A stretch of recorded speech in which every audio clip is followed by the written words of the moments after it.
Hi Disney dreamers, welcome or welcome back. It's Cress, here with a long overdue tour of my Kingdom of Corona in the Wild Tangle. I'm so glad I waited to post this tour, since being able to include the absolutely gorgeous new Corona Castle and fountain was a dream come true. Now it truly feels like Rapunzel's kingdom has come to life in my valley.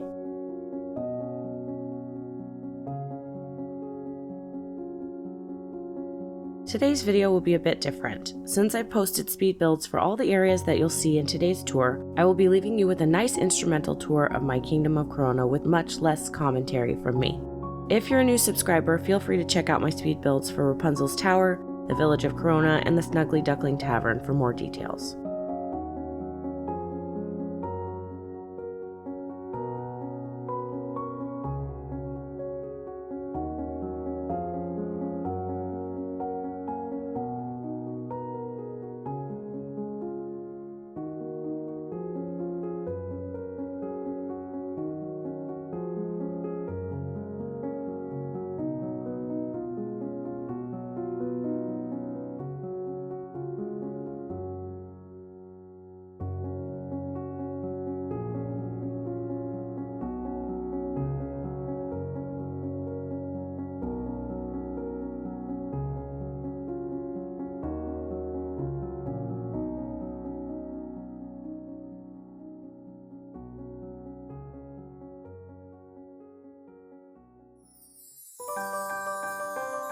If you enjoy cozy vibes or you're here for inspo, please consider subscribing so you don't miss out on more speed builds and walkthroughs.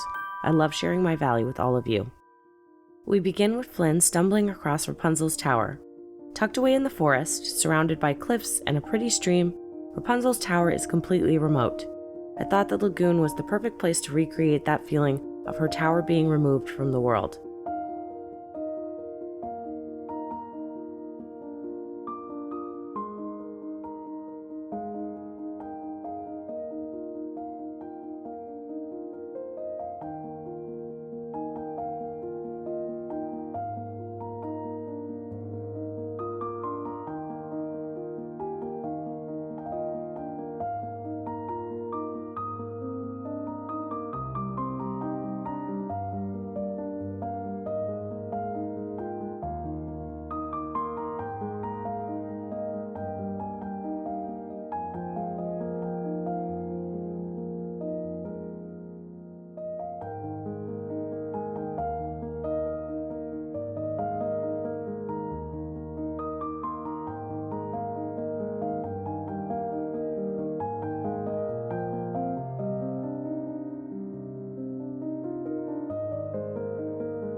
Next, we move on to the Snuggly Duckling, which looks cozy, but is full of those ruffians and thugs Mother Gothel warned Rapunzel about.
The outdoor tavern area is how I incorporated the idea of ruffians and thugs into this build. The little painting class is how I've represented the idea that Rapunzel, with her cute, charming personality and her adorable idealism, manages to befriend them all and completely win them over.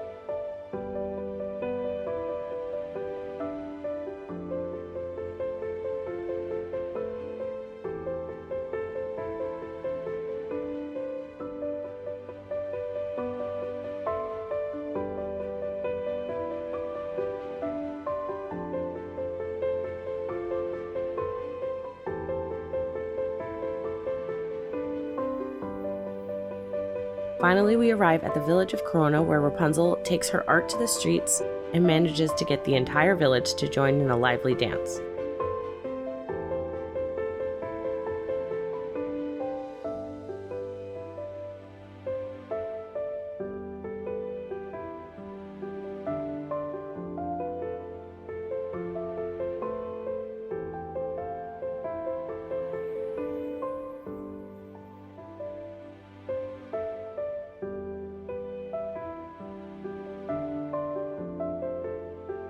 The new fountain absolutely makes the build. I love it so much.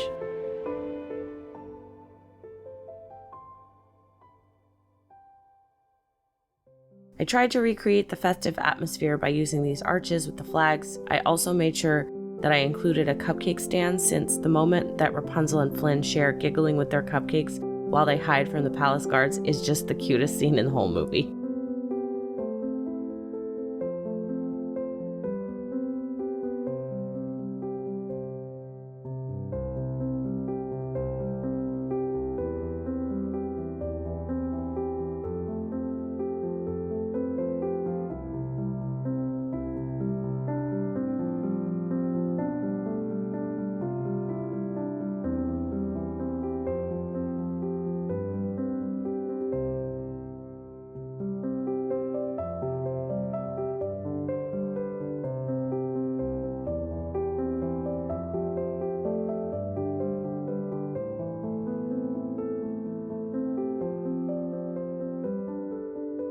You will notice that I did a complete overhaul of the Corona Castle area from my previous build. To the front of the build, I used waterfalls and a stream rug to create a little wilderness. Even though really a castle ought to be more manicured, I just love adding extra natural elements to my builds. But I do have tons of ideas for a much more grand and structured build for this castle, so if that's something you'd like to see, let me know in the comments.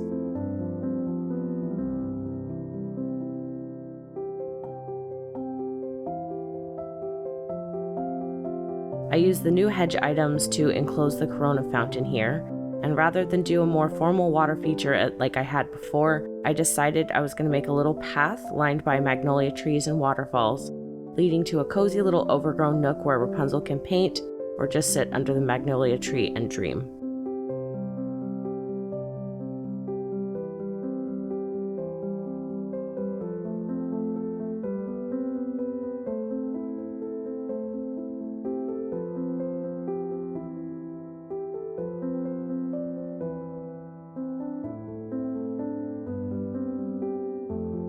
If you watched my previous Corona build video, you'll recognize this next little area.